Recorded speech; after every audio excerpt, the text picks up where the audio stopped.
Welcome to Quickshots. Welcome to the Quickshots with your favourite cousins, Alex and James Fitzgerald, where we answer the questions that you send in.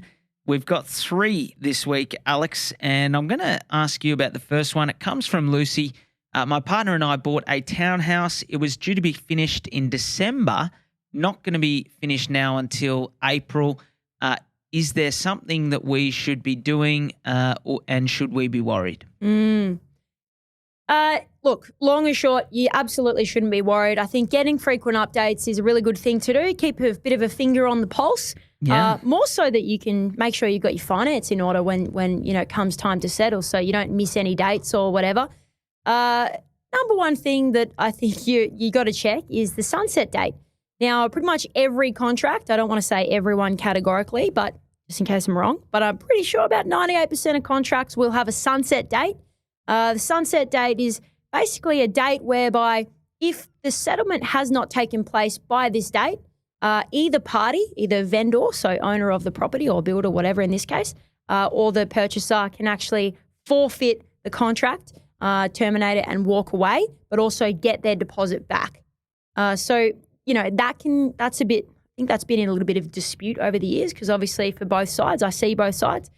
So I would just check that. And it's the sunset date is applicable from when you signed. So typically it may be about 24 months thereabouts. So just check that so they're not doing any dodgies for you. But really, Lucy, you've locked in your price. You paid your 10%. You're not paying any interest repayments while you're waiting to settle on it. I think you're in a very good situation. Yeah, amen. Excelente. This one here is from Simon, of all people. Is my stamp duty claimable? Good question. So obviously you only can claim expenses on investment properties, not your own home. The stamp duty is not claimable as a tax deduction. What you do with it instead is you basically put it onto the purchase price so that if you were to sell in 5 or 10 years' time, you would pay capital gains tax, if applicable, on the difference between what you sold it for and the cost of the property, which is not just the property cost, but the stamp duty as well. So 500,000 property, 10,000 stamp duty, your cost would be 510,000. So if you sold it for 600, you would only pay the tax on the 600 less the 510, which would be 90,000. So it gets added to the capital cost. Good question though, Simon. So is it kind of like a tax deduction, Kaz, in that regard? Like a tax deduction in terms of deducting from your capital gains tax as opposed from your yearly income tax. Yeah, so good point. I guess it is, in a roundabout way, a tax deduction, just not in the traditional sense. Yeah. Tim wants to know, you guys talk about refinancing. So 2 parts of this. I assume that means swapping your loan to another bank. If that is the case, when is it the right time to refinance versus stay with the bank? Ooh, good question. I think a lot of people, are looking at refinancing at the moment when they perhaps don't really even need to. Like they're just doing it because they see half a percent less interest elsewhere. But you've got to remember there's all these like fees and whatnot when you do actually move banks, so it might not be worth your while. In my experience, I've recently refinanced a couple of properties. First one I refinanced because I was paying principal and interest. I'd actually paid down quite a bit of debt there, and then I got a reval, and my loan to value ratio upon valuation is now about 55%. So I refinanced that in order to now pay interest only because only the interest is tax deductible, but also to actually get a lesser interest rate based on my lower LVR. So I'm actually saving a fair bit of money there now, but that was an internal refinance. I actually didn't move banks. So that one's quite significant. So a few reasons why you would refinance effectively.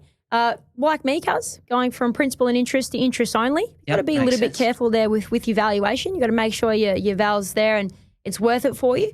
Refinance to get a lower rate, but just, don't be careful. Don't be sort of like mysticized by this interest rate. Yeah, I know. Mysticized? Yeah. Well, wow. Yeah.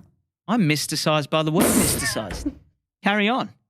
Sorry, don't be mysticized by the lower rate. Carry on. Cue smoke machine, Mr. Basically, I'm saying it's a face value thing, interest rates, you know? Yes. There's a bit under that tip of that iceberg.